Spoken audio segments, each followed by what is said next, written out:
The Vikings and Carson Wentz get beat down in L.A. A full recap of the game last night, plus the Bison with a big win, and our final marker preview. A Friday Hot Mic starts now. Hot Mic with Dom Izzo. Really? Really, Dom? No. I like what Dom's doing. Okay. Dom Izzo. Jeez, come on, Dom. What do you think I am, a magician? Yeah, I'm fired up, Dom. What else could I say? Absolutely. It was great to get on the field, and then Dom came up to me, and I'm trying to walk away from me. I just wanted to enjoy myself out there. Hot Mic. Great job. There's got to be some kind of intelligent question about something. Coach Dom Izzo, WDAY in Fargo, North Dakota. Can you give me a layup or something? Hot Mic. Presented by Northwestern Mutual. That program is second to none. On the networks of WDAY. You know, if it's not about sports, I find it very hard to concentrate. Here's Dom Izzo. Good Friday morning! Welcome to the beat-up edition of Hot Mic on WDAY Extra. KSFL TV, good morning, in Sioux Falls. KNBN in western South Dakota. And Inforum.com. Happy Friday, everybody. It's the final Friday of the week. We're a week out from Halloween. We're a day out from the Dakota Marker game. It's a beautiful day for football for those who are going to play tonight in the final night of the regular season in North Dakota 3A and 2A football. This was always the weekend. I'd have a planning sheet. We have it upstairs when I was still anchoring the sports every day. And this particular weekend was the busiest one we'd ever have. Of all the weekends we have, and we got some doozies, and especially in the wintertime, but this weekend with Minnesota and North Dakota high school football, we're in the midst of the college football season. We've got college hockey going. UND's playing, actually not too far from where I grew up, Potsdam, New York, this weekend. We have the state cross-country meet happening, just everything. A guy used to work with us. I think he had a shoot. We had to go to Lemoore, North Dakota for an afternoon playoff game, then to Detroit Lakes, Minnesota later that night for a playoff game. I'm not a great geographical mind, but those two towns aren't next to one another. That was a long day. I'm not sure he's ever forgiven me for that one after that particular double on a Saturday, but that's what comes with the territory when we're covering high school football here as well as we do. Good morning, everybody. Welcome to the show. I am Dom Izzo, host of said program. Ready to get out of here. We've got a trip down to South Dakota. We're heading out later today for the game tomorrow. If you've heard, maybe you missed it, North Dakota State and South Dakota State are playing football tomorrow. Get ready for that. We'll give you our last little preview on that. Bison game day will be live tomorrow morning from Dana J. Dykhouse Stadium, and then the game tomorrow night between the Bison and the Rabbits. So we'll get to that coming up in just a little bit. We've also got our full preview tonight. As I mentioned, it's the final night of the regular season in 3A and 2A. We'll give you as many of the playoff scenarios as we can figure out as teams are battling to get in. Those postseasons begin next week. You'll also see in our ticker we got a bunch of high school games. The North Dakota 9-man and Class A tournaments begin tomorrow. Minnesota resumes its postseason tomorrow, and all the classes except 6A, they get going tonight. The Spuds open up the 6A tournament down in the cities against Blaine. We'll get all your preview of that coming up later on in the show. But we'll start with the Vikes playing last night in Los Angeles against the Chargers on a short week after they got their brains beat in by the Eagles on a performance that left a lot to be desired. So could they turn it around? Carson Wentz starting again last night with a Barry Bonds-like contraption on his non-throwing arm. And early on, the Vikes got a break here. Justin Herbert's pass picked off by Isaiah Rodgers, returns it for a touchdown. But wait a minute, New York calls again. They say he didn't control it, so you wave off the pick six. And the Chargers score. Aronde Gadsden, 8 yards for the score, 7-0 Lightning Bolts. Same score later in the second quarter. Look at Herbert take off. That's not necessarily part of his game, but he can move. Sets up later in the drive. Kamani Vidal. Who? It's not Natron Means, but he scores a touchdown. It's 14-0 San Diego. It's still San Diego to me. For Carson Wentz, it was another long night. Here, the ball is tipped. You can see immediately him grabbing his left arm. That is just the tip of the iceberg in terms of him playing through pain. It's a 14-3 score right before halftime.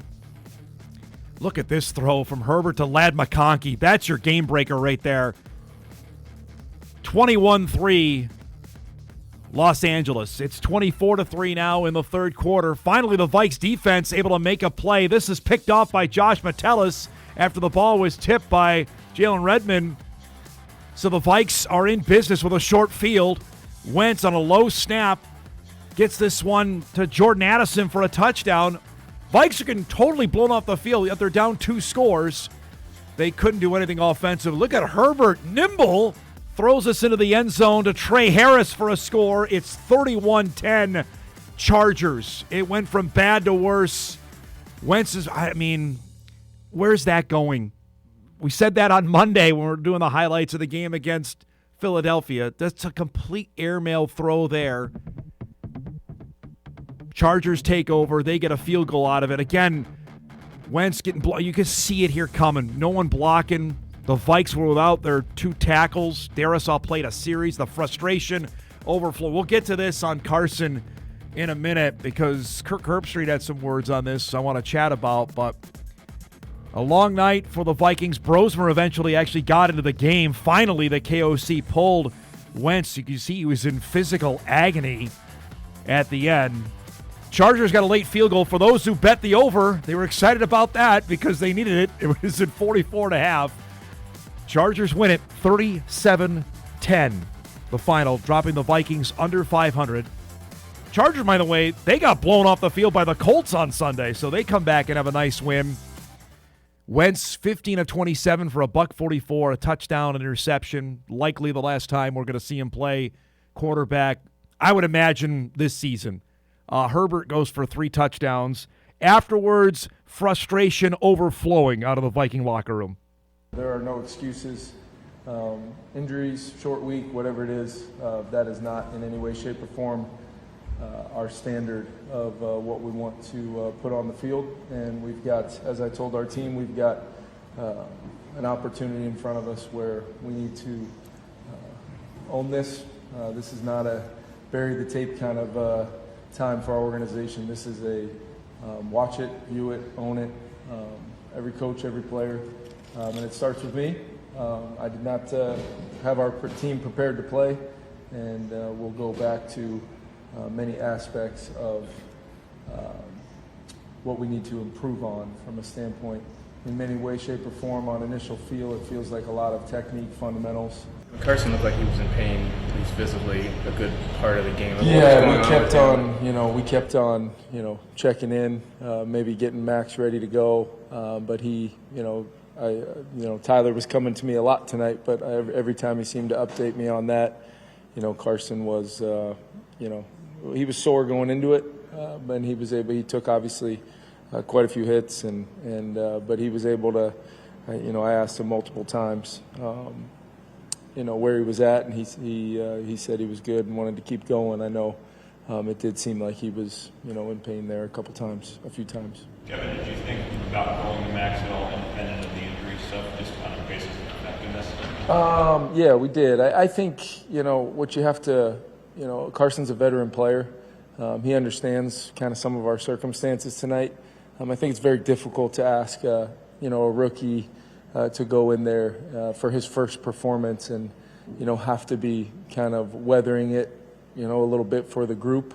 I did think about that at different times in the game, but at the same time, the confidence we have in Max and the upside we see in Max is real. We just, you also don't want to send him out there and force a level of kind of figure it outness that's probably beyond a guy playing for the first time. And that was kind of where the decision was to continue to go with Carson as long as, Carson felt like he was healthy enough to keep playing. Pain is pain. I felt like I could still help this team and find a way to go down and score and all that stuff. So we knew that coming into the game, that was going to be part of it. And again, that's the tough part of Thursday night games.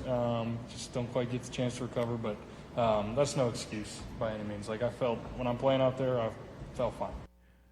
I'm going to strenuously object that he did not feel fine. If you look at any of those replays, there's no part of him that felt fine.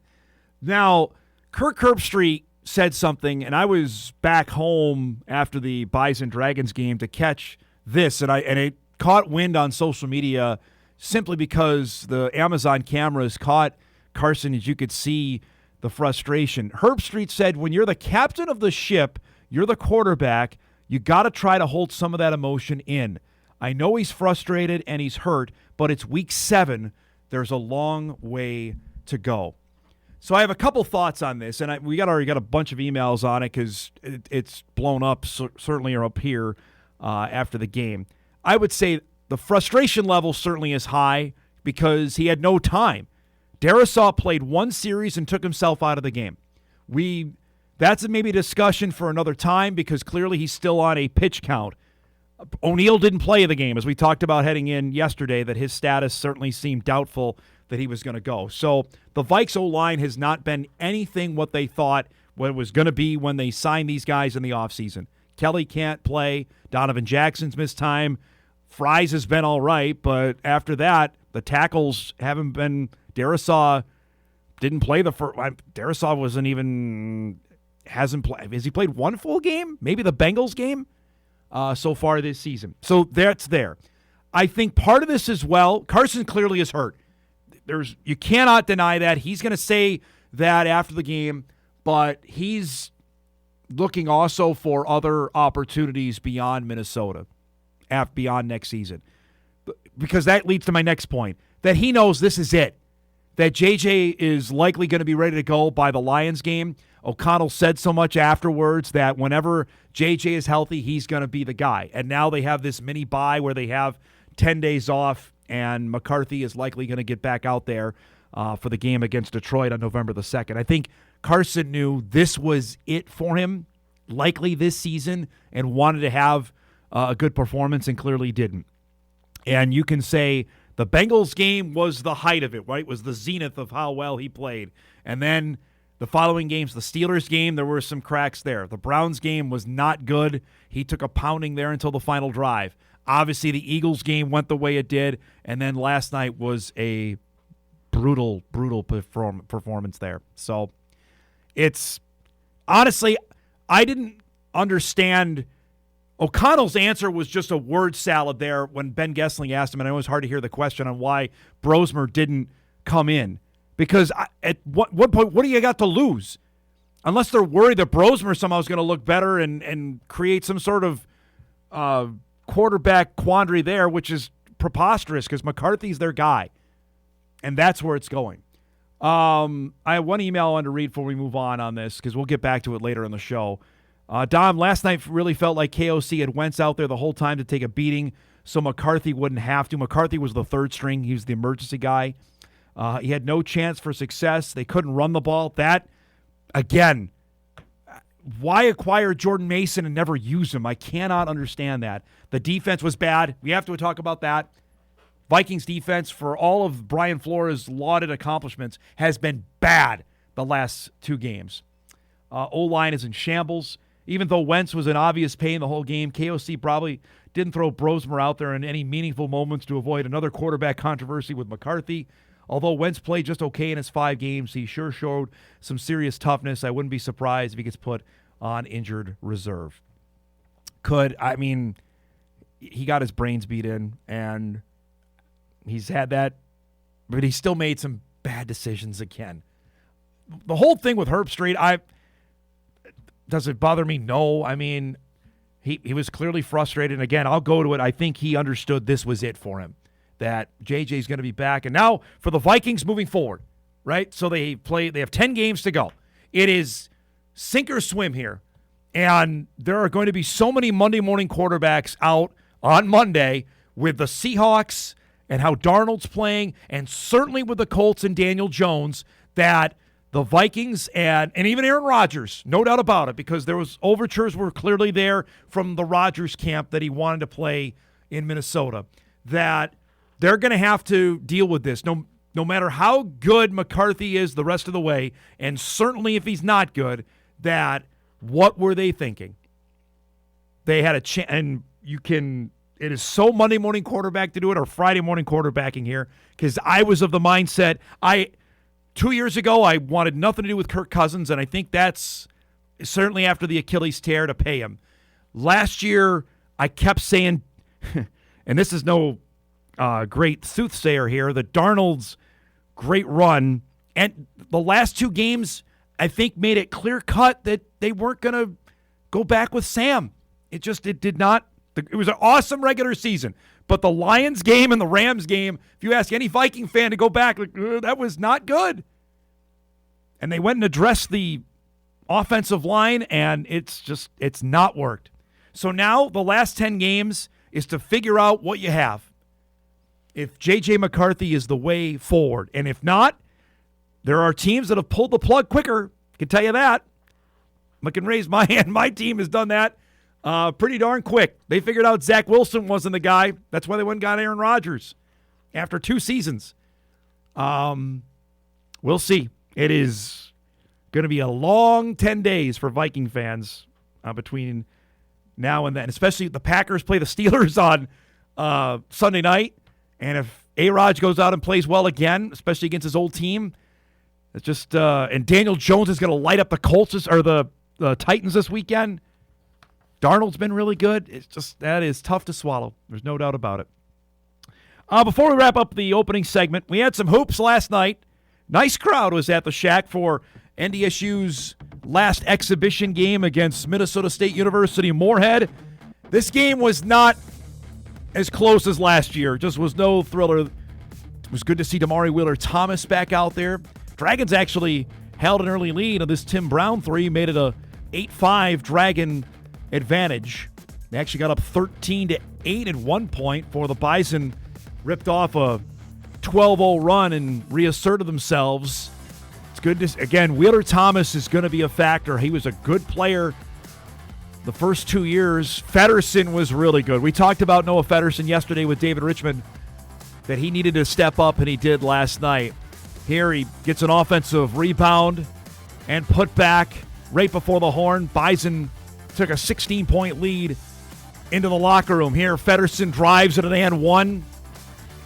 Put NDSU up at that point by 23 as they put the hammer down early in the second half. Travion Carson struggled in the first half, got a couple more shots to fall in the second half. A little up and under move there.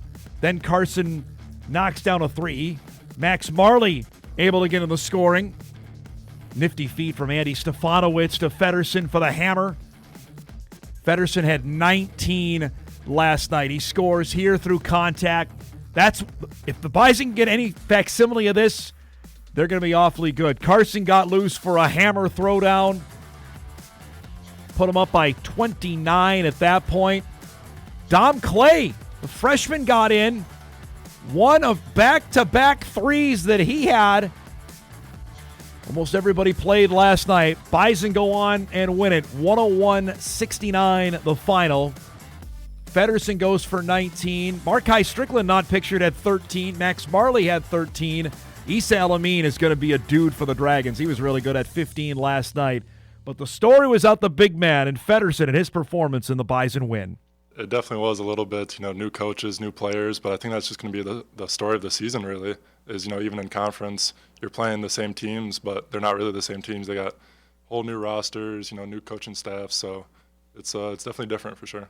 We could be great. We could do big things because we just have people that can get downhill. We have people that could just take their time in the paint, and when they collapse on us, we have shooters, so it's just like there's no way you can guard it. I would love to count on that. Absolutely, the double-double, 19 and 10 in just under 24 minutes. We got 2 examples so far, right? You got last Thursday, and then you got this Thursday. You got tonight, and one wasn't where we need him to be. One was. 50% isn't going to cut it, but we had some very challenging conversations this week, and I'm so damn pleased with how Noah responded. Terrific. I mean, he was aggressive. He was assertive. He had his hand on the ball. And we're going to need that. I'm not going to sit here and tell anybody we're going to go as Noah Feddersen goes.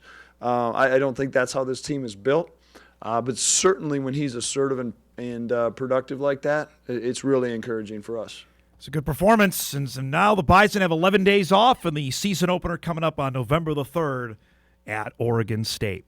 We got a packed show here on this Football Friday of Hot Mike. Our guest lineup is brought to you by Northwestern Mutual. We'll start with some hockey chatter, though, at 9:35. Brad Schlossman will join us from Potsdam, New York. That's where Clarkson University is, the Golden Knights. They're welcoming in the University of North Dakota. We'll preview the weekend series with Brad coming up here in just a little bit.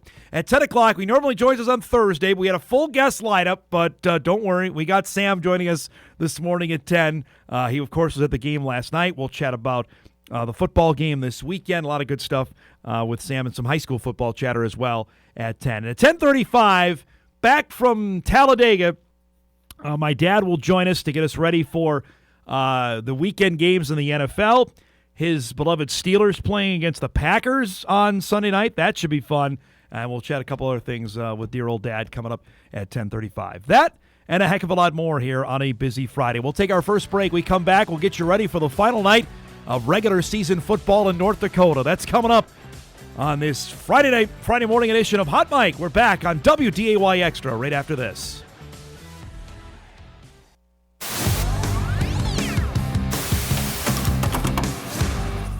All right, time for our high school preview to get you ready for what's going to be a great night of games. We've got our game of the week tonight in Kindred. Central Cass and the Vikings. Coverage begins at 7 o'clock right here on WDAY Extra. The winner of that will claim the top seed in 2A out of the East and will guarantee to host 2 playoff games if they are able to win. So the old rivals set to square off. Central Cass, after a upset loss to Red River, then knocked off Grand Forks Central last week. So the Squirrels have got themselves in good position right now at 3-1. All right, let's go to the 3A games, or 2A first to start. South and Wahpeton. Now, let's keep our eye on the Bruins tonight because Fargo South can sneak in to the postseason. If they're able to beat Wahpeton and Central beats Red River in the Cushman Classic, South would go because they have the tiebreaker because they beat Red River in what was a shocking result last Thursday night. They won 20-14. So it's as simple as that. South wins, Red River loses, the Bruins are going. Think about that. South didn't win a football game last year. Now a chance to get in as the 4 seed out of the East. Minot North has already clinched the 1 out of the West. So they know that the road to the Dakota Bowl will have to go through Minot for them. Remember last year they lost in the semifinal round to Horace. St. Mary's will take on Jamestown, and Devils Lake faces Watford City. That's a big game as well out west, considering there's still a mess there for that final playoff spot. St. Mary's and Watford City start the night each tied for 3rd. Now, we mentioned in the EDC in 2A, the winner of tonight's game between Central Cass and Kindred gets the 1 spot. The Vikings come in at 4-0, and then you see that log jam at the bottom. Again, Red River loses and South wins. South is getting that last spot because they have the tiebreaker head-to-head on Red River. Central sitting there in the 3 spot. The 3 and 4 seeds, remember, go west and take on the West 1 and 2. The top 2 seeds host next week. All right, now to 3A. This is the final night of the regular season in 3A football. The biggie on the south side tonight is Horace and Shanley. Now, Davies has already clinched the EDC championship. They will be the 1 seed next week. But there are some funky things happening here. If Shanley loses to Horace, Shanley would finish at 2-3. West Fargo, you see, plays Cheyenne tonight. If West Fargo beats Cheyenne by more than 13, the Packers would go to the tournament and leave Shanley out. So that's the drama there, considering the last couple spots in the EDC. Out west, you've got the game of the year tonight is Century and Bismarck. How many times have we said that through the years? But each of them are tied. So the winner of this game will get the number 1 spot out of the WDA and be able to host 2 games. The loser will be the 2 seed. Mandan and Legacy. That's a huge game because the winner of that is going to get the 3 seed. We already know the top 4 teams out of the West. That's those 4 you see on the right-hand side of your screen. Bismarck, Century, Mandan, and Legacy are going to the tournament. Minot and Whittleston playing. Somebody's got to get a win. Those two teams are a combined 0-16, so somebody's got to get off the schneid tonight with a victory. As you see here, you love it because this final day of the season, everything is at stake. So the winner of Century and Bismarck gets the 1 seed. The winner of Legacy and Mandan gets the 3 seed heading into next week. Meanwhile, in the EDC, as we mentioned, Davies has already clinched the 1. They will be the EDC champions. Horace tonight, and they have Fargo North, as we saw. Horace sits at 3-1. If they win, they're the 2 seed next week, and you're guaranteed a home playoff game. Cheyenne is sitting there in the 3 spot, and if Shanley is able to beat West Fargo, now granted, Horace has the tiebreaker on Cheyenne because they have the head-to-head. They're pretty much locked into that 3 seed. And as we mentioned, the drama surrounding the Deacons, they're big-time Cheyenne fans tonight because if they are able to get tripped up by the Packers and West Fargo, that's a huge game tonight as well. Gotta love it, have the rivalry games the final game of this. What a novel idea to play the rivalry games the final week of the season.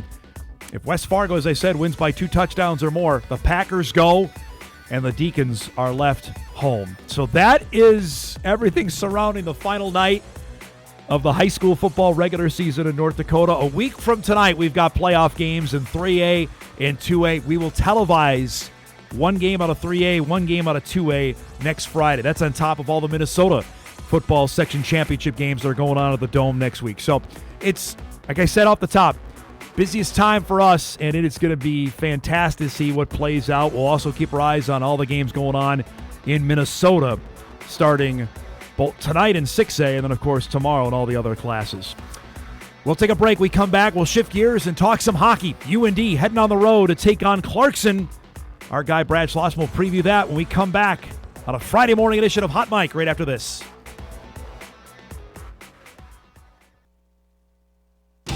Time to chat some hockey. Shot score!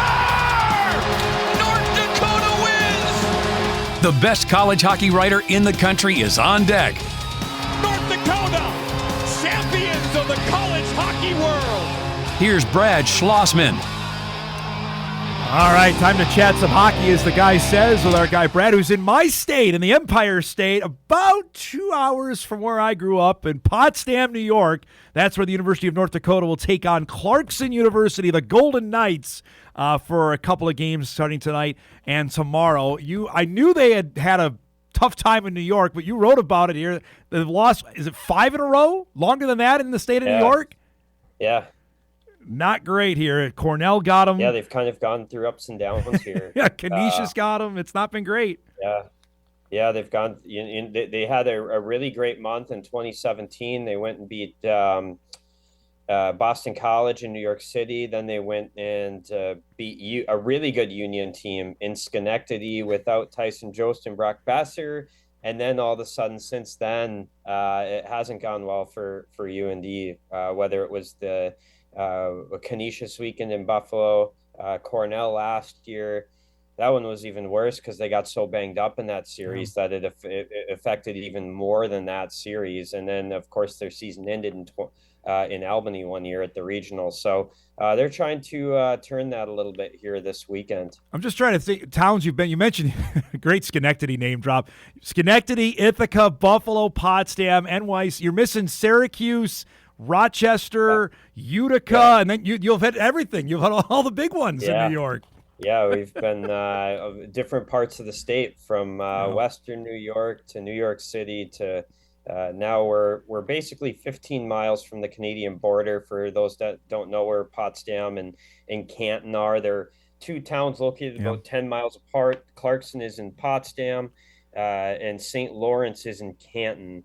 We were actually staying in Canton. Okay. So UND's playing Clarkson, but everywhere around here, all you see is St. Lawrence signs. So, kind of an interesting dynamic. And you were talking also the travel's different because you guys flew into, again, this is, we're not doing upstate New York fan line here, but you flew into Plattsburgh, which is 2 hours. It's a 2-hour bus trip from Plattsburgh to Potsdam where you're at. Yeah, so that was the closest airport, I guess, that had the longest runways that could fit the plane.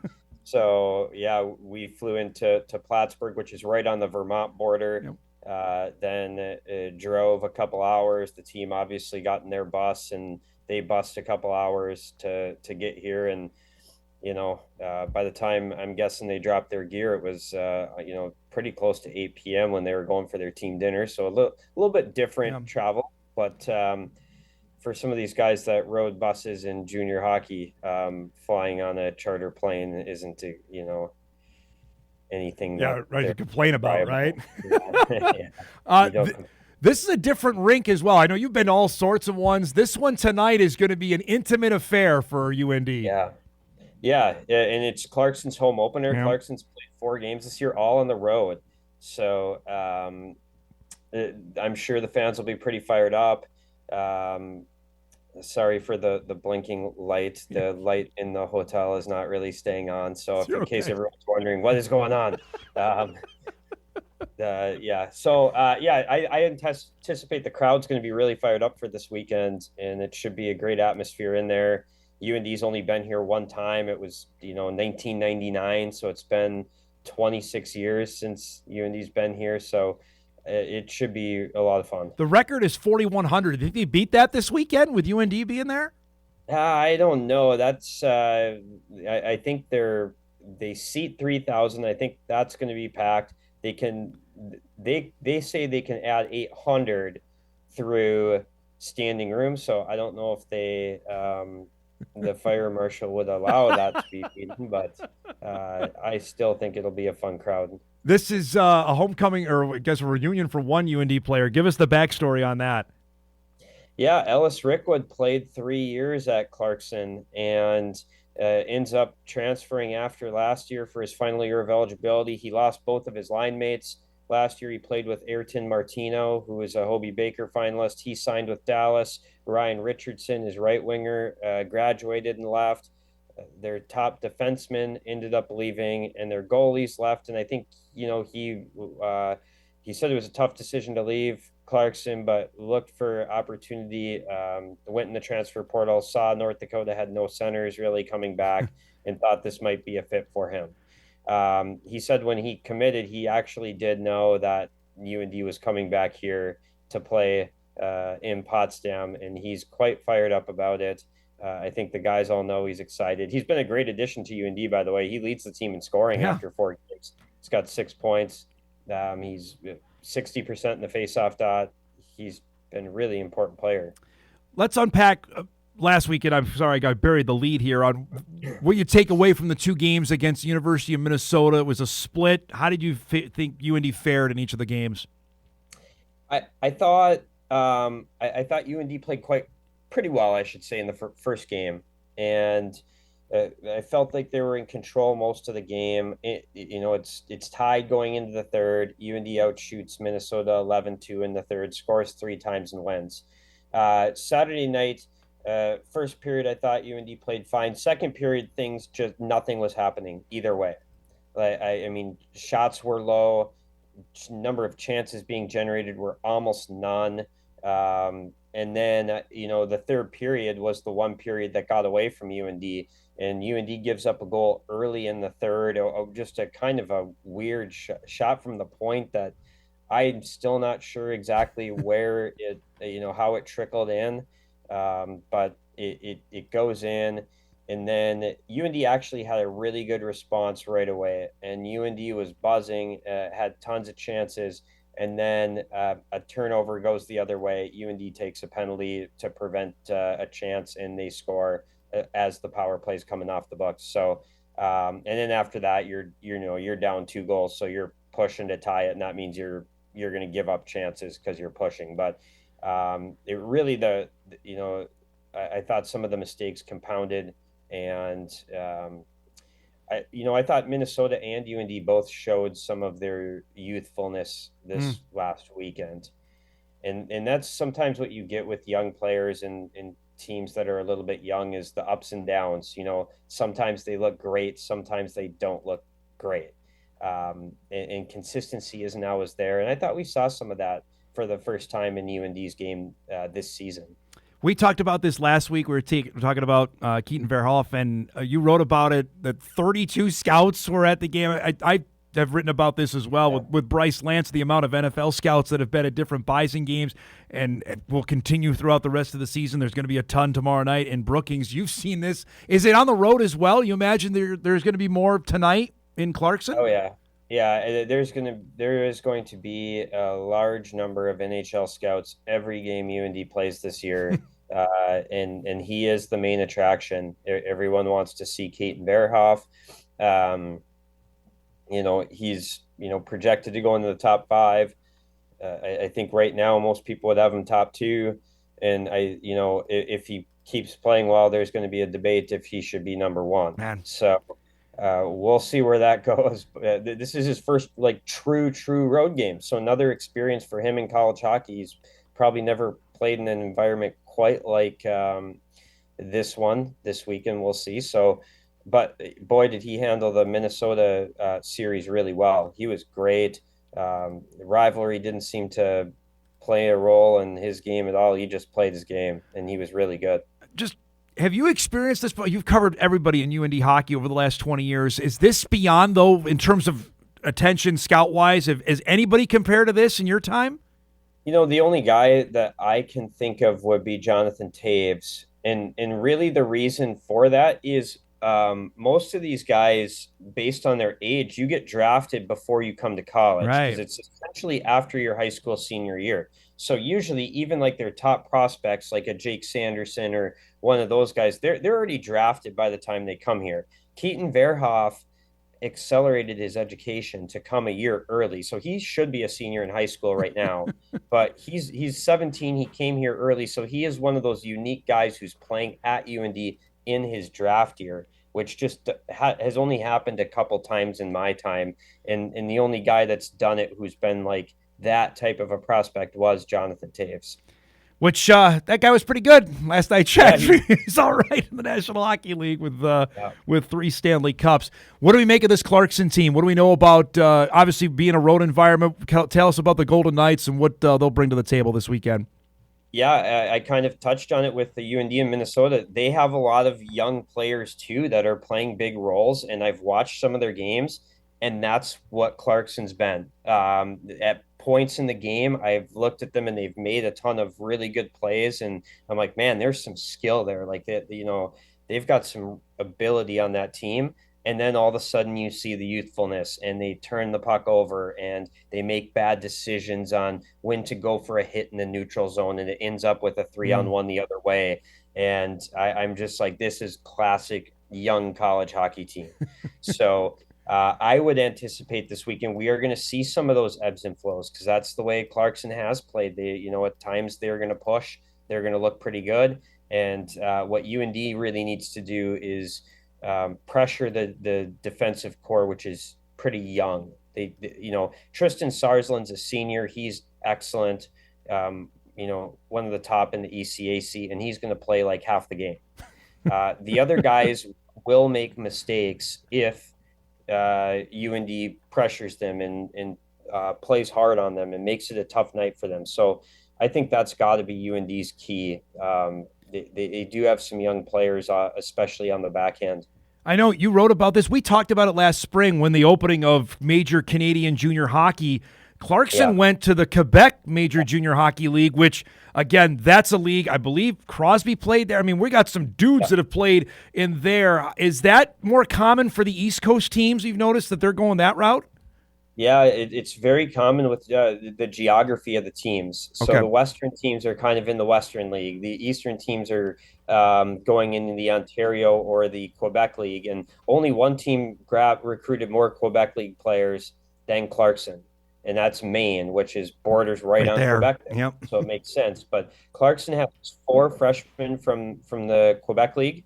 Their head coach used to coach in the Quebec League. So he's got some ties there, and JF Houle went up there and got some guys, and they got some Ontario guys too, which makes sense. I mean, we're right pretty close to the border of Quebec and Ontario, as we're driving in here, we were hearing radio stations in French because we were Yep. They were all in Quebec, and then now we're probably a little bit closer to Ontario. So this is the opening of major juniors is probably a great thing for Clarkson. This is right in their backyard, and I would anticipate Clarkson continuing to go up and get really good Canadian players as they've done for years. All right, last thing. We didn't have time for this last week. Can you, in 2 minutes or less, explain the new rankings that the pairwise is out and what's in? Can you explain what they're doing now? Yeah, so the MPI is the new formula that will select the NCAA tournament and seed it. I would say for the general fan, you will not notice much difference between the pairwise. If they used the same formula last year to select the NCAA tournament, the 16 teams would have been the exact same. Every team would have been the exact same seed. So we are talking, it's basically what they did is they simplified the formula. But like results wise, it's going to be the same stuff that are key points to getting in the tournament. The end result is going to be very similar to the pairwise. It's just a different formula that's simpler. And the only reason I bring that up, because games like this, you talked about it, the Kenesha series a couple years ago, you can't mess around with that if you want to make the tournament come March. Yep. Yeah, I think that's a common misconception. It's like, it's in the early October game. These can make or break your NCAA tournament. And one of the reasons the NCHC had only 2 teams in the tournament last year is because it struggled the first month of the season in non-conference play. So these are big games. UND started 3-1 in non-conference, which is a good start, but you got to. These are weekends you have to play well. This is an important weekend for the MPI formula. Enjoy the fall foliage of upstate New York. Have a great weekend, bud, and we'll talk to you next week, okay? Excellent. Thanks, Tom. All right, Brad Schlossman joining us each and every Friday. He's out in Potsdam, New York. Clarkson and UND coming up later tonight. We'll give you the full details on that. Those games are streamed on ESPN Plus this weekend. We'll break. We come back. We'll wrap up our first hour, second hour on tap. Got picks with my dad in about 45 minutes. Looking forward to that. Back on Hot Mic right after this.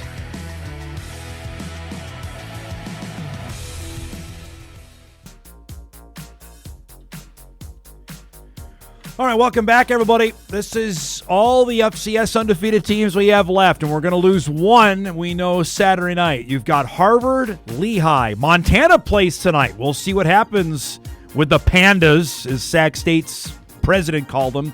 Presbyterian's on there, the Blue Hose. Obviously, the Bison of the Jackrabbits. Tarleton State and Tennessee Tech. That's it. And we know we're losing one of them this weekend after what happens on Saturday night in Brookings. We got to this point of the year where it's just the games just matter so much. And we made a graphic we're going to use for Bison Game Day tomorrow morning, just looking at what the Bison have left, what the Jacks have left, what UND has left. And I'll just do this real quick. I won't spoil the whole thing because we'll save it more for tomorrow. I would tell you, though, invariably, UND's probably got the easiest stretch left because they have the tough games at home. The Bison and SDSU come to their place. Their road games are at Vermilion and Murray. They got to solve Vermilion. They haven't won there. They're going to win in Murray, and they have Indiana State. So if you're telling me who has the easiest of the last 5, North Dakota gets the nod there. South Dakota State has a road trip to Vermilion and a road trip to Grand Forks. That last one we certainly know is going to be difficult. Also sandwiched in there is a game with Illinois State. And Grant, I know we've done this dance with the Redbirds, I don't know how many times, that they haven't beaten NDSU or SDSU in 6 years. And then we know full well what the Bison have left with the trips to Brookings tomorrow, Grand Forks later, sandwiched around Youngstown, Northern Iowa, and St. Thomas, where they'll be heavy favorites in all of those games. The only reason I give UND the edge is because the Bison have to go to Grand Forks and Brookings. That's the 2 toughest road spots of the season. So if you're asking me who's got inside track, quote-unquote, UND, considering what their schedule is for the rest of the way. So it's going to be fascinating to see how it plays out. And the weather looks like it's not going to be a deal, which is great. I had numerous people asked me last night of the Bison basketball game about the status of the Jackrabbit quarterback. As I've maintained all week, there's no way he's not playing. We're going to know by 6:03 tomorrow night, but he may play. But if it's a high ankle sprain, that is a big deal. I was talking about this with a pair of interviews I did. I'm not humble bragging here, just saying about the status of Mason's ankle. If he's not, let's say if he's 80%, that's a big deal. But you can't count out the fact the Bison defensive tackle situation is precarious too strong a word? I don't think so, knowing we don't think we're going to see Jackson Dutenheffer for a little bit, that now it's Keenan Wilson, Logan Larson are your main two guys with Dutenheffer out, and then Zach Vanderpool, who didn't play last week, battling back spasms, and then it's Elijah Wayne, a true freshman. That's what the Bison defensive tackle scenario is right now. So that's not ideal either. I mean, Chase Evink played last week, who's a true freshman from Hancock, Minnesota. I mean, could we see him get thrown into the fire, into the deep end on Saturday night? That's not a spot you want to be in. And asking Tim Polisic about that at the press conference Tuesday, he's like, yeah, we're not going to have Keenan play 70 plays. We're going to need some of these younger guys, and that would be Elijah Wayne. Think about that. This guy, this time last year, he was committed to South Dakota State. He flipped in November from SDSU to NDSU, and now he's going to be playing, I would imagine, meaningful, maybe significant reps in the marker game tomorrow night. That is crazy. We're going to talk more about him when we come back because our second hour is on tap. Our guy Sam Goetzinger waiting in the wings. We'll discuss that, some high school ball, and plenty more when we come back. Start hour 2 on a Football Friday edition of Hot Mic, which begins right after this.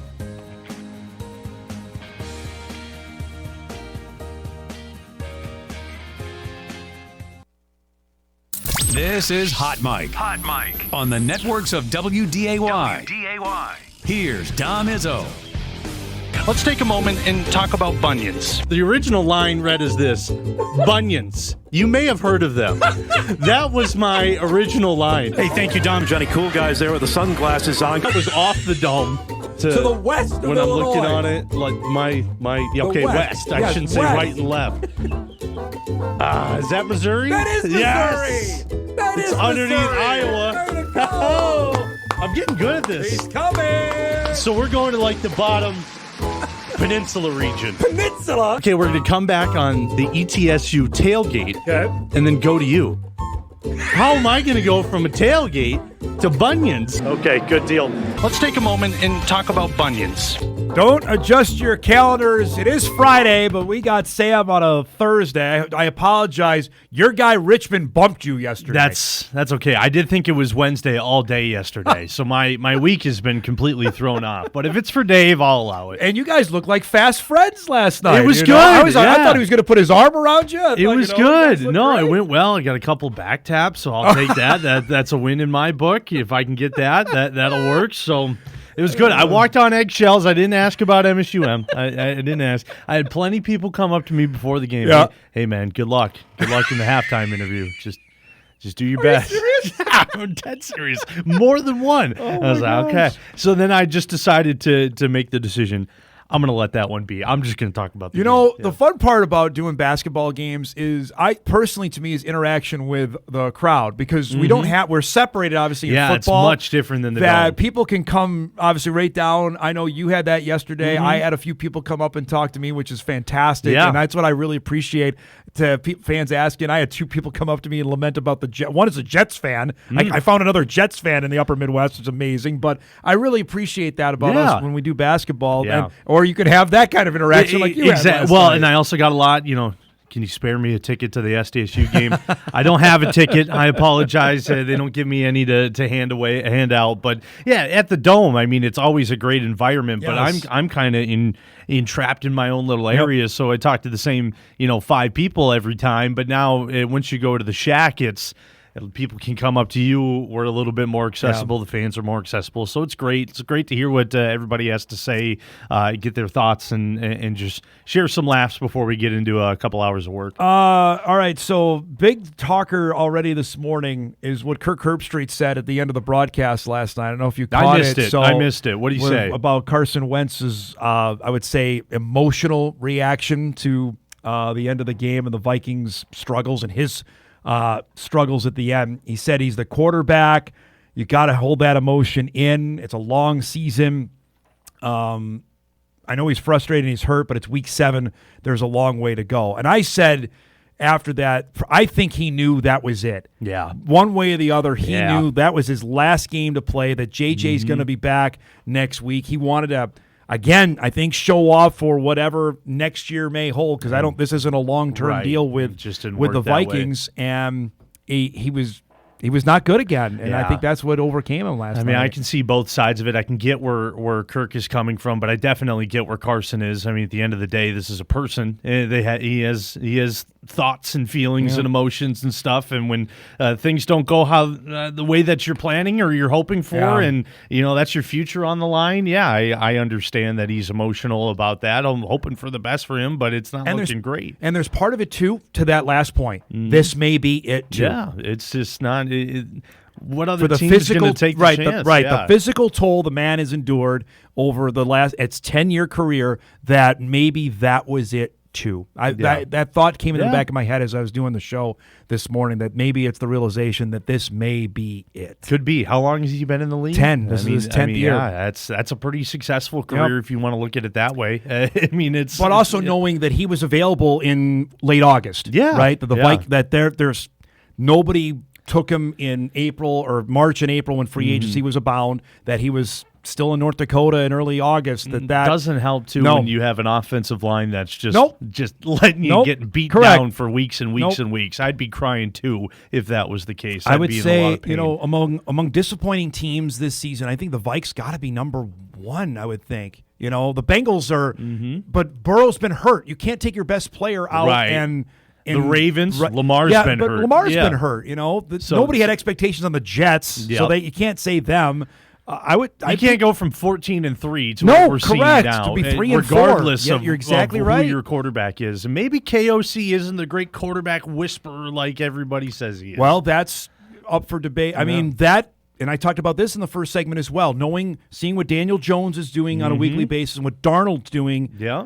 That they had both of them there last year. Yeah. And they could have had Aaron Rodgers too. Aaron Rodgers wanted to be a Viking, and they moved on all 3 of them. That now the next 10 games, the referendum not only on J.J. McCarthy, but it's on KOC as well. Yeah. Can he make this work? Because they mortgaged a ton of their future on this guy to make it happen. I know he's played what? In total in his NFL career, like 2.5 games, J.J. McCarthy. Yeah. And one's a preseason game. I just don't see it yet from him. So a lot of time and energy is going to have to be invested into him. And the Vikes, we'll see. And the Vikes are not we're building up. No, they're in a win now. They added all these pieces to win now. This wasn't supposed to be a rebuilding year. This is supposed to be a maintaining year. Maintain what they did from last year. That has not been the case. And look at the rest of that division. The Bears are better. Really good. The Lions are still good, and the Packers are awfully good. Yep. I mean, that's good luck. Right? Yeah. It's not good luck. You can't really rebuild, especially now. I wonder what the next what we thought was washed up quarterback's going to be. How much did Daniel Jones get? Do you remember? It wasn't Eric. It wasn't an extreme amount. I don't because believe. I was okay on them moving on from Darnold. I got that. I was certainly in favor of them moving on from Kirk. I was, especially the last 14. Yeah. Okay, 14 mil. The last 2 games of Darnold was the referendum there. If you look at the Lions game and the Rams playoff game, and again, offensive line was horrendous, but Sam wasn't very good. Yep. The Jones one intrigued me to say, okay, can we keep him around?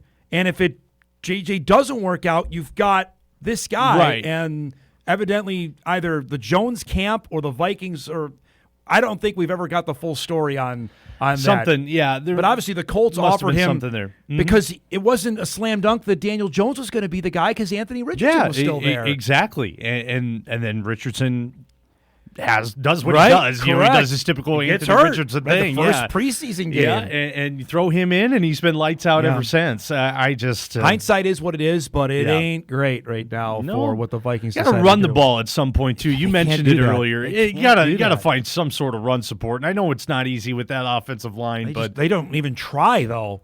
Like, why did you go get a good back in Jordan Mason and never use him? Exactly. Especially with a young quarterback like that, and even with Carson Wentz and the struggles that he's been going through. I don't know. You got to turn it around. There's a lot of sad Vikings fans around here. I will say. I tuned into the radio call on my way back home. How was PA last night? Man. Down in the dumps. Yeah. You can tell just all the way around from PA to color guy to the guys back in studio. Yeah. It was a sad deal.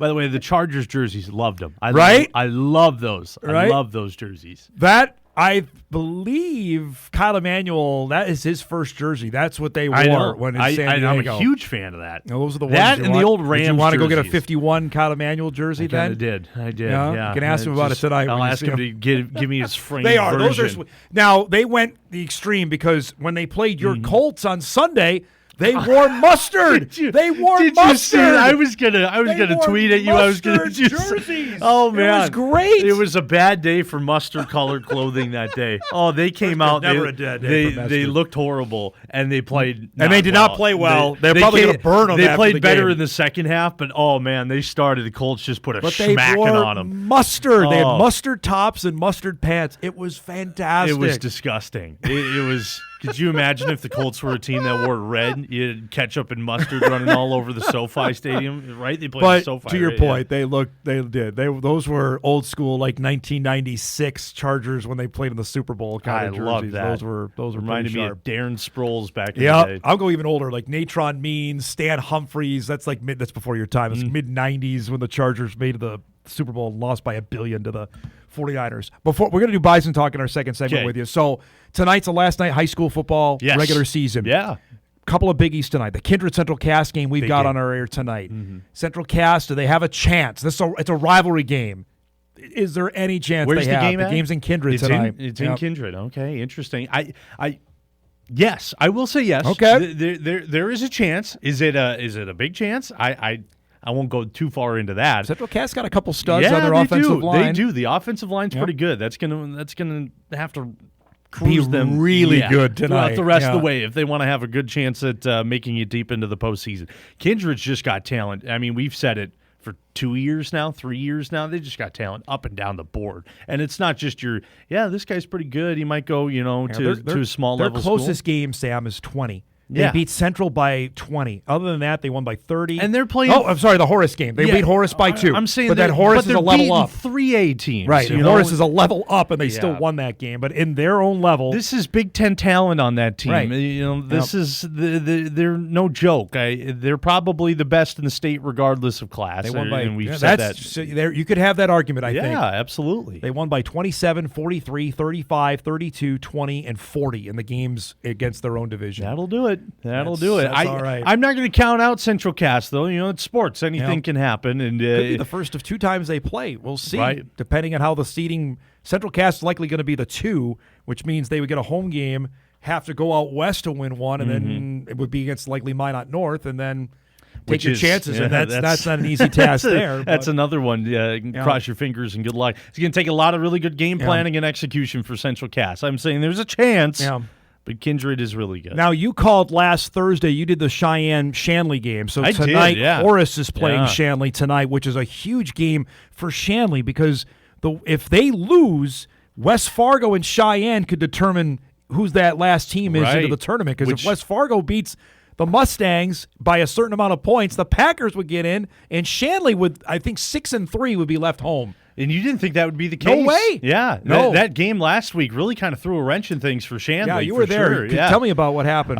It was interesting. I mean, the game started, opening kickoff return touchdown on a lateral, and you thought, okay, Shanley, this is the first time seeing Shanley this year, so it's all right. They do what they usually do. And they had It's- everybody there. It wasn't like anybody was out of the lineup for their Yeah, game on no, last Thursday. it's just things weren't clicking for them. At Cheyenne, it was their best offensive game of You've the seen season. them a couple times this year. It definitely was. Everything was was working. The pass game was working with their sophomore quarterback. Kai Schlichting was running the ball well.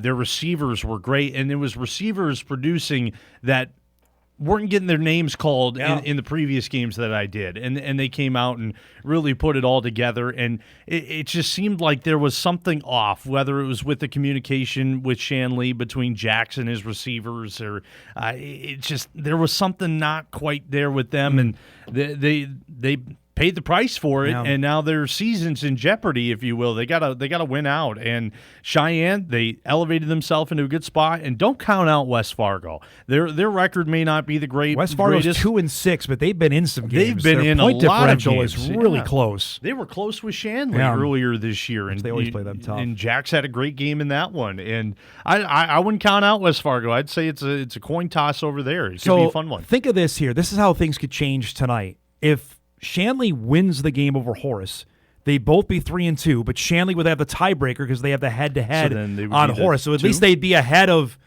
Horace. And then if Cheyenne wins against West Fargo, Cheyenne's 3-2. So then you've got to get another tiebreaker because Cheyenne would have the tiebreaker on Shanley, but Horace has the tiebreaker on Cheyenne. And my brain's already How confusing is all this?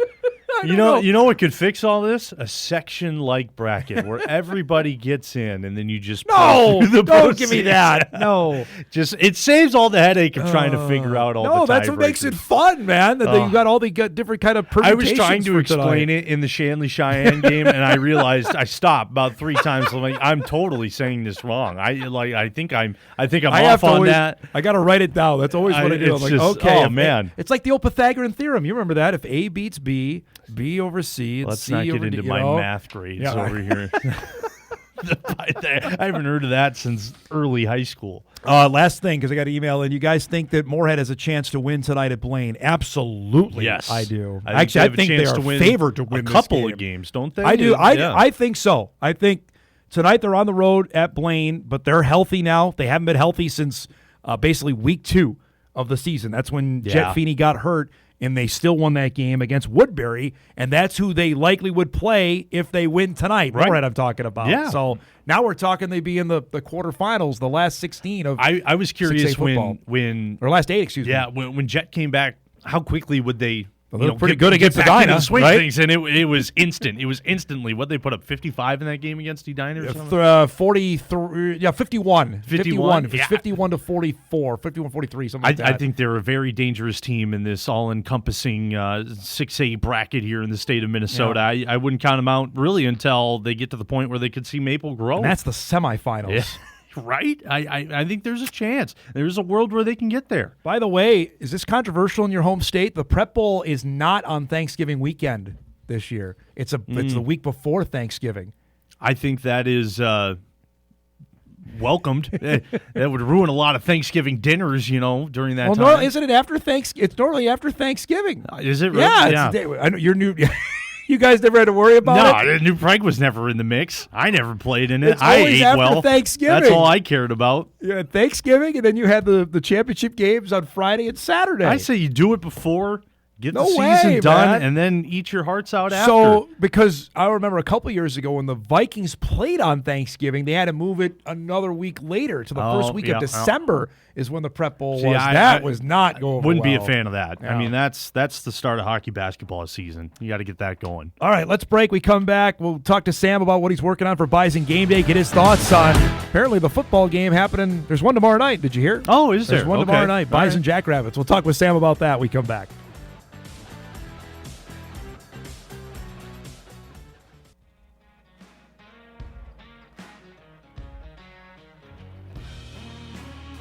All right, welcome back, everybody. We are just a few minutes away from picks with my. You want to sit in with that? You want to do picks with Dad again? Might have to. Yeah, You guys hit it off a couple weeks Might ago. have so to see how he's been. I don't think he did very well last week. He was texting me that last night. It so. must just be something with me. If you're around me and you got to pick games, it's not going to work. Not going to work well. So maybe for his luck, I shouldn't. Well, be like, hey, "Oh, I'll stick around. I'll tell you this right now. The Jackman picked the Colts for the Eliminator this week. What a man. That's a great pick, actually. He That's looked, a great pick. He looks basically at the logos. He's like, what's that one, Dad? I'm like, that's the Colts. Goes, I want that one. Nice. Like, so there you go. So they got the worst team in the league. Well, I know. I won't say the worst, the second worst Titans team. always play them tough, don't they? No, they beat the crap out of them earlier this year. I know, year. but there's revenge. Yeah. The new coach. Do they have a coach? Mike McCoy. That's Kyle Emanuel's old coach. Mike McCoy is. And I'm taking the Colts and taking the over as well. Well, there's only 3 left in the eliminator here, so we're getting down I'm pulling for Jack. I hope he wins out. We're getting to the point now. He's gonna have to start picking teams that aren't, hammer locks. Yeah, good point. Then it's gonna have to take the Vikings or. Does he know what's on the line? Yes, he does. Believe me. It's like, Dad, I'm gonna get this, and this. I'm like, buddy, you haven't won yet, man. I love it. Let's not be spending the money. I love it. That's how you're supposed to do it. Plan like you already have it. Yeah, he's positive. He's manifesting positive exactly. Thoughts, which Colts will help him that. out. They'll help him out. They'll get him a step closer. All right, so we got the football game tomorrow. If you heard, Bison and the Jackrabbits are playing. What do you anticipate? What are you looking forward to the most for this game tomorrow night? Well, I haven't been down to that venue, so I'm excited to see what the environment is going to be like. I think we're going to get a real slobber knocker. That's a term I haven't used in a while. Last year, those 2 games were fantastic. Now, I think you take that and you move it south. I think that's the kind of games that we're going to get close. I love what Tim did in the press conference, ripping up the stats. I think it's going to be that kind of game. It's going to come down to a couple of plays. We heard all the guys say that as well. Got to be on your A game. I'm curious how the injuries for both sides are going to impact, the outcome of this game. Is Chase going to play? What is NDSU going to look like without a couple of guys? What do you make of that without Dutenheffer? Because I want to talk about Elijah Wayne here in a second, but that Jackson has been so good this year. He has been really, really good. It's been a career year. That is off. I know you visited with Logan Larson before the season. That is razor thin now at D tackle. Well, we thought it was razor thin going into the year, season. and then they proved there's a little bit more beef to it than we thought. And Keenan Wilson's been awesome, but he can't play every snap. Logan's been good as well, Logan Larson. So when you got those two kind of leading the charge on that, but then through there, what's Vanderpool's status? We don't know. I mean, he missed. It was back spasms. He missed the game last week. Mm-hmm. You don't want to mess around with that. Elijah's played throughout the year, but that's a true freshman going into the biggest game of the year. Factor that in as well. Jack Hansen, is that a guy who's going to have to play? You see our guy Chase Evink again, Chase right? Evink, and now that he's got Indiana State. Granted, that's Indiana State with 20 people in the stands. Then you go to the Brookings. Yes. How is that going to play an impact on the young guys? He's more used to 20 people in the stands from his days at Hancock than he is to what's going to happen on Saturday. I don't know. night. Hancock, when they came to the Dome, they almost filled up that whole side on the near side. That's true. They love their football. It was good. It was good. I'll be very curious to see how that stuff plays a factor. The defensive tackle, that interior defensive line, definitely an area I'm going to keep an eye on and see how they hold up against a good Jack's offensive line. What's going to happen? Is Chase Mason going to play? Is he not going to play?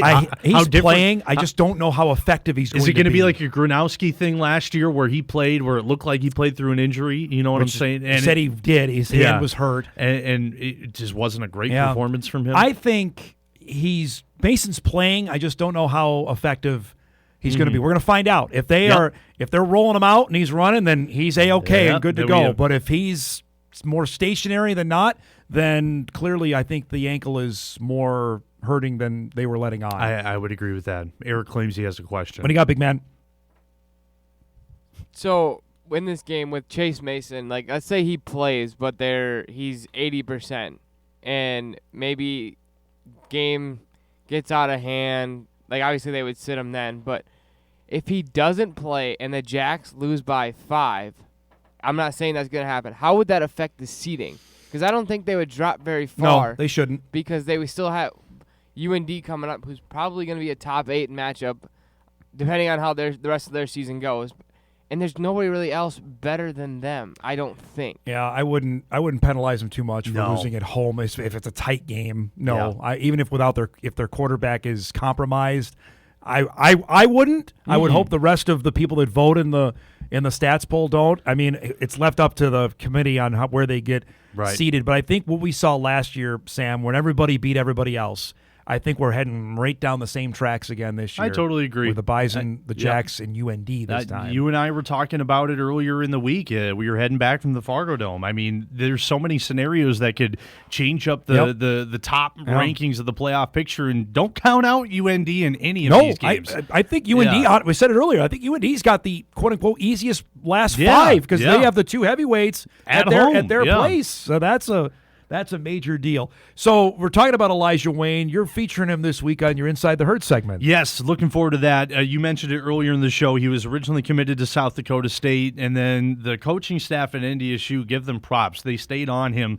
Just continuing to have conversations with him, and Tim alluded to it, that it was just fun to talk to him. Fun guy to just communicate with. He is not an 18-year-old kid no, just talking to him. Absolutely he's got the mentality of a 24, 25-year-old. He is a well-spoken young man. There's no doubt about that. So we talked about his decision to come over to NDSU to start his collegiate career. And another part of it, which I thought is interesting, is he was 6'4", 230 coming out of high school, and now he's 6'4", 280. Look at him. He's a man out there, number 54 there. 18 years old. And so we talked about what that process was like to transform his body to be able to play at that defensive tackle position as a true freshman, which hasn't been done in like 22 years.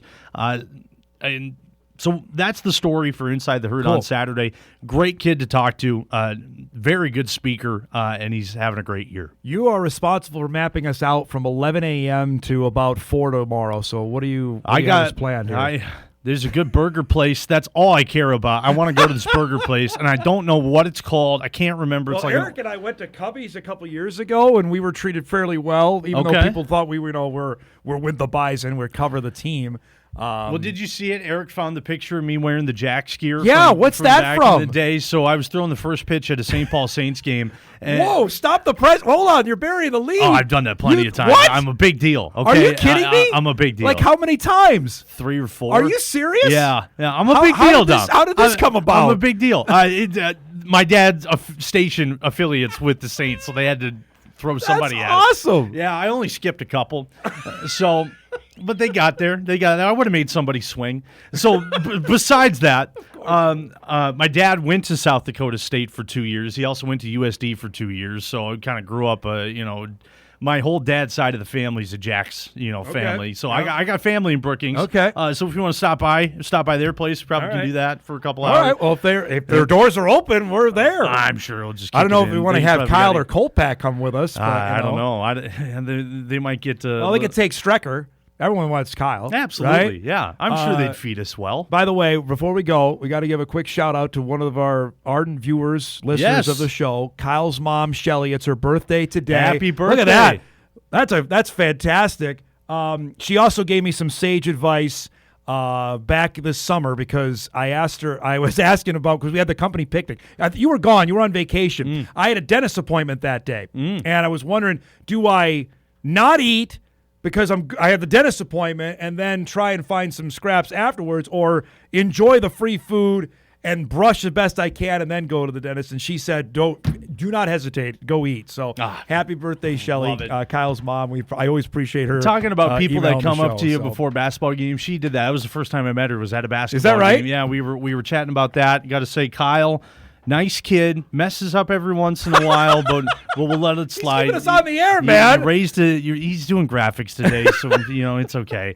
But happy birthday! Yes. Congrats on catching that great fish as well during vacation. All right, we will see you later today. Looking forward to trip south here. We got a new ride as well, so I mean, fingers crossed. I don't know if Benell's driving us to South Dakota, so it's always kind of 50-50. The track record driving to South Dakota hasn't been great for you two, so we'll see if this one goes well. Yeah, but you and I are in the same car, so we're done for. We'll see if this goes okay. What are we, like 3 for 3 in car rides? We've had something. Seatbelt to be on. There's no doubt about that. Seatbelt to be on focus on for that. sure. No doubt. We'll talk to you later, bud. Absolutely. We'll see Sam tomorrow on Bison Game Day at 10 o'clock, part of our coverage of the Bison of the Jacks going on tomorrow. All right, we'll break. We come back.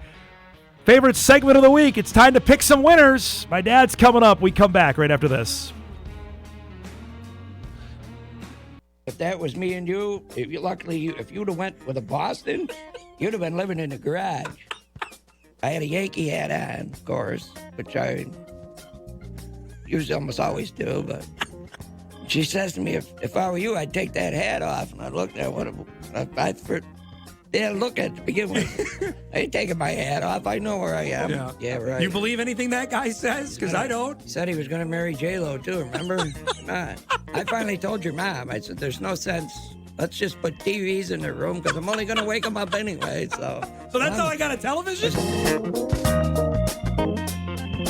Alrighty, it's that time as we wrap up the show. We bring in my dad, but Sam wanted to stick around. I wanted to stick around and say hi. I haven't seen him in a little while. I want to see how he's doing.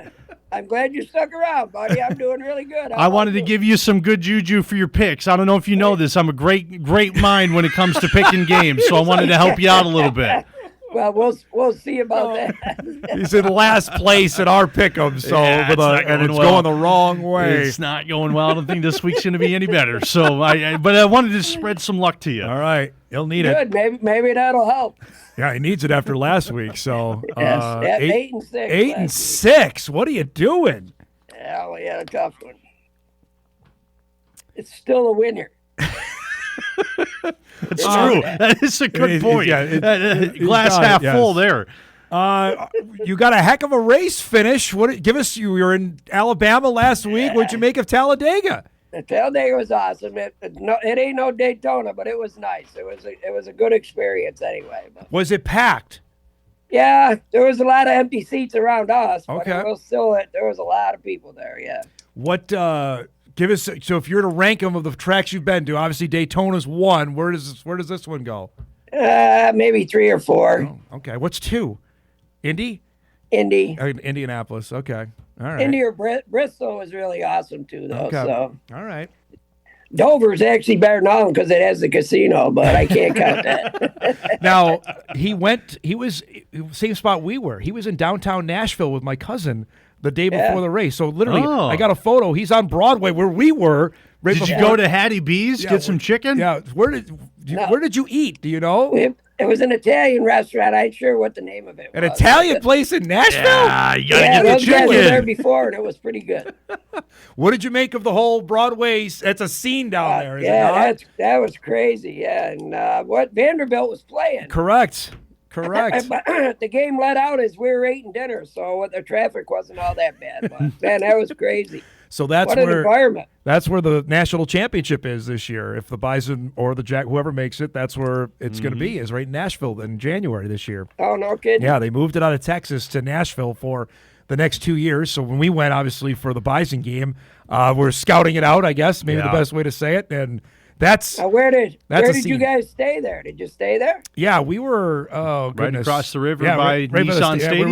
We're right by the Titan Stadium is where we were at. Oh, okay. I took a couple pictures of that. We were real close to that. And you got to see the new one going up, right? Yeah. Going up right next door. So, yeah. So there he goes, the world traveler that he is. Where did Vanderbilt play? So their campus is about 2 to 3 miles from downtown Nashville. Oh, okay. So it's a little ways off. That's where the game is. The national championship game is as well. That's where game day is. Mm-hmm. You just missed out. Game day is going to be there tomorrow.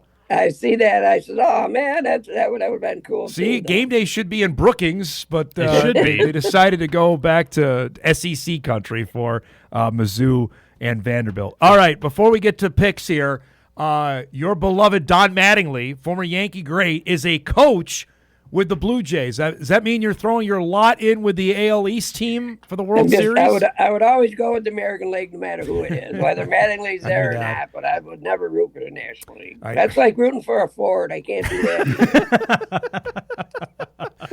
What do you make of that game the other night? Mariners are up 3-1. It's the 7th inning. They're 8 outs away from going to the World Series, and then your old guy, George Springer, changed it like that. Yeah, he did. One swing, man. Crazy. Just that's baseball, though. You just never know.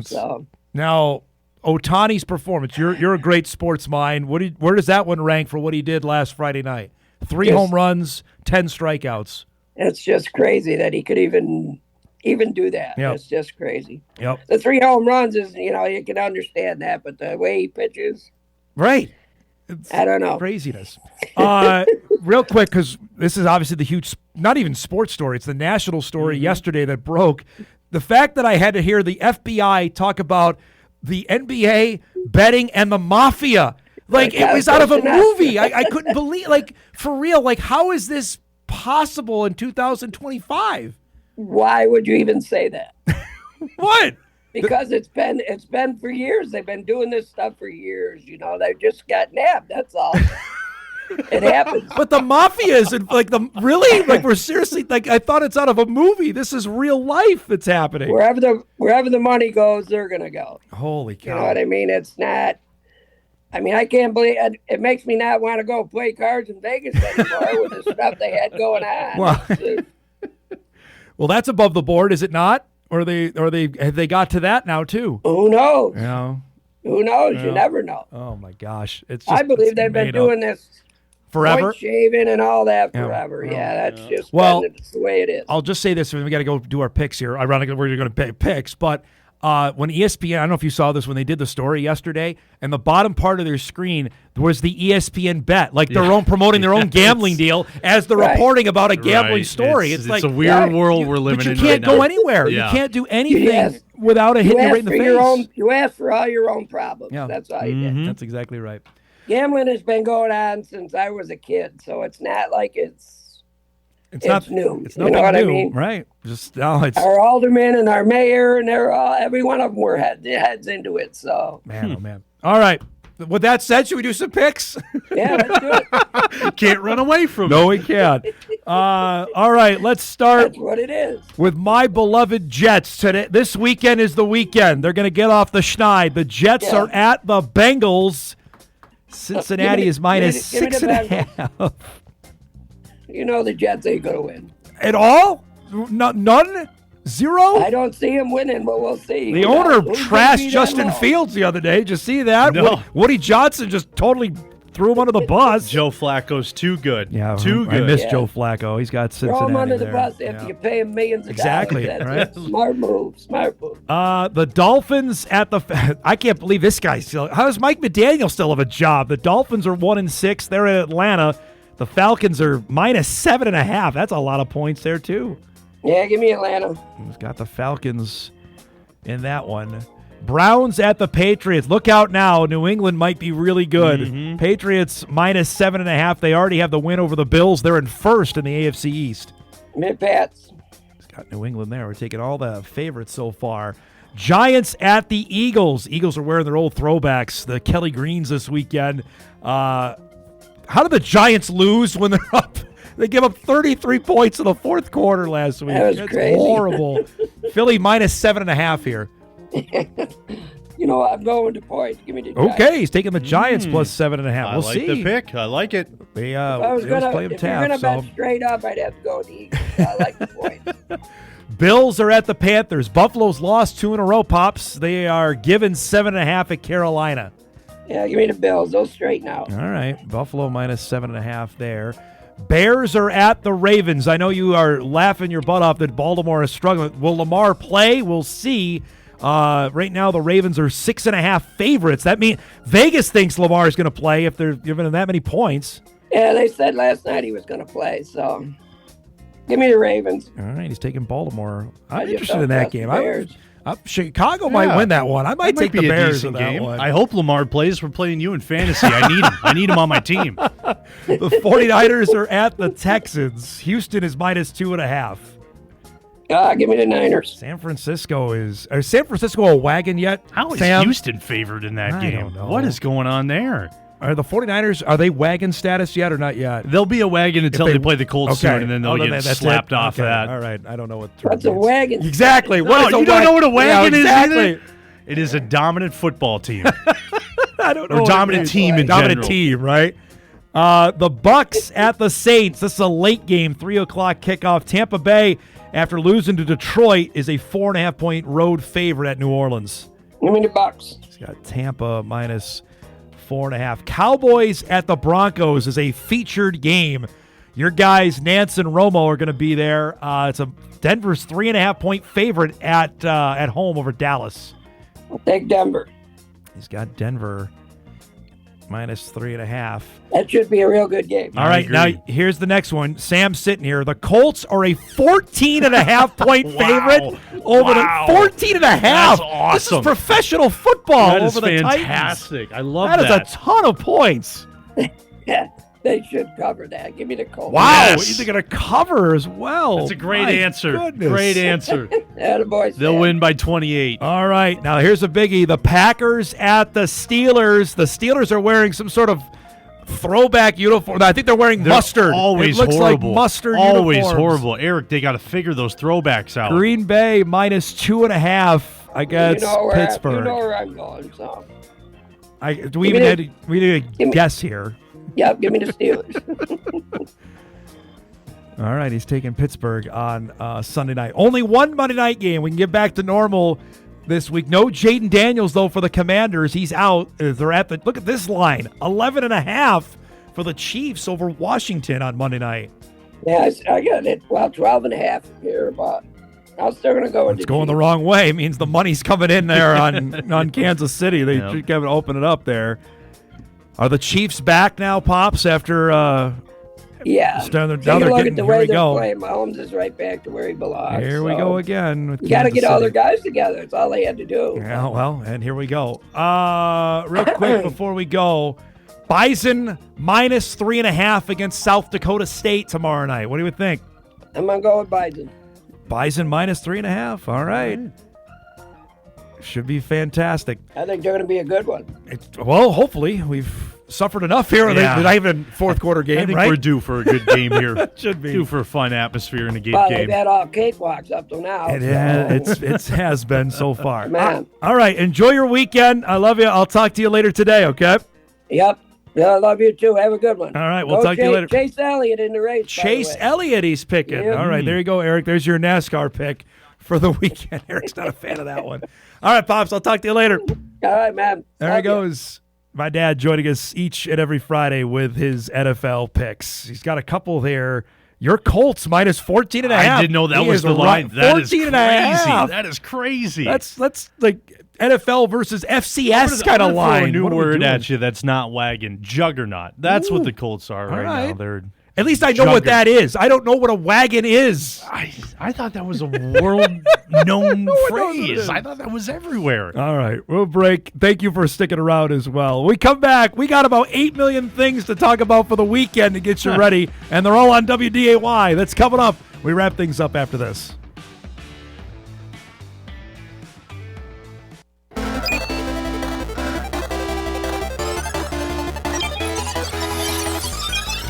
All right.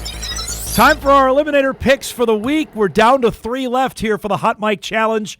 Matt Brody and the Jackman. Nobody picking the same team this week. So Matt is on the Bengals. Oh, to beat the Jets. That is a risky prop. You got to win one. They're due for one. I'm just telling you. The Falcons, Brody's going with them over Miami. And the Jackman is riding with the Colts here for the $100 Shields gift card. It is still up for grabs as we've reached week 8 for the Eliminator Challenge. Those are the picks that are going out here today. All right, we got a laundry list of things to talk about on what to watch, so let's roll it here to get you ready for the weekend.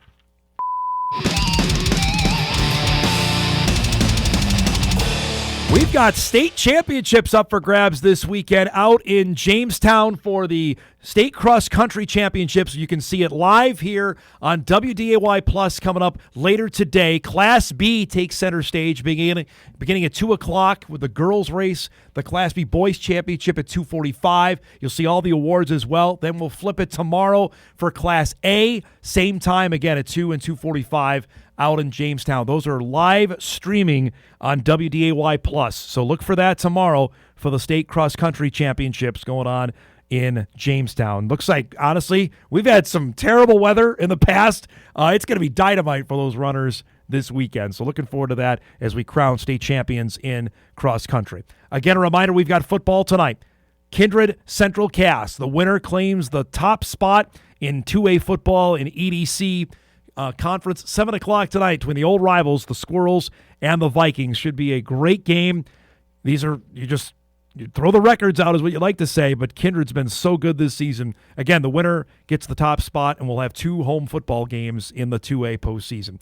Also tonight, the World Series apparently starts. Dodgers and the Blue Jays on Fox from Toronto, 7 o'clock for that one to see Game 1 tonight, and then, of course, Game 2 tomorrow. You've got the Wolves and the Lakers. Game 2 for Ant and the team. This is on Amazon Prime with our guy Kevin Harlan calling the game tonight. 9 o'clock for Minnesota and the Lakers. And you've got UND hockey in action tonight as they take on Clarkson. That's at 6 o'clock on ESPN+. One bonus thing that's not on the screen for tonight, Montana, Sacramento State, FCS football tonight, 9:30 on ESPN2. So if you're going to stay up late for the Wolves, have another screen on to check out how the Grizz do in their matchup with Sac State. Again, a reminder, we got Bison Game Day tomorrow morning, live 10 a.m. on WDAY from Brookings to get you ready for the Bison and the Jackrabbits for the marker, 7 o'clock tomorrow night on ESPNU. The rest of the games in the Valley, watch that game in Vermilion tomorrow as well. I'll be keeping an eye on that one with Illinois State and South Dakota. UND at home at 3 as they take on Indiana State. The NFL slate, as we know, the Vikings playing last night. The Packers play on Sunday night. The Lions are off. The Bears play at noon against the Ravens. That's your NFC North schedule that goes on tomorrow. Also, over the weekend, Game 2 of the World Series is tomorrow night. You got Mizzou-Vandy, 2:30 on ESPN. And the Wolves home opener is Sunday night against the reigning East champs, the Pacers, at 6 o'clock on FanDuel Sports North. Our thanks today to a great lineup of guests. Thanks to Brad Schlossman, to Sam, and, of course, to my dad. If you missed any of the show, you can podcast it later today at Inforum.com. Have a great weekend, everybody. We'll see you down in Brookings and back here on Monday to recap it.